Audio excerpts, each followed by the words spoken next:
adamlar doğruyu söylemiş, bir çiçekle bahar olmaz. Kişi kendini bilip sağa sola sormalı, can pazarı bu oyun olmaz.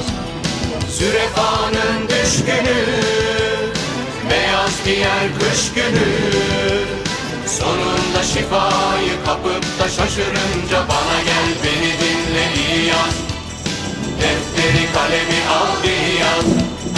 Nane, limon kabuğu bir güzel kaynasın aman. Ha ha ha ha ha içine hazmi çiçeği biraz çöre otu katasın aman. Ha ha ha ha ha ha ha biraz tarçın bir tutam zencefil aman. Ha ha ha ha ha bin derde deva geliyor biraz daha sabret güzelim. Ha ha ha ha ha ha çok yaşa. Rahat ve iyi yaşa. Sen tedbirini al, önünü kış tut. Bırak yine de yaz gelsin. Çoğu zaman hesap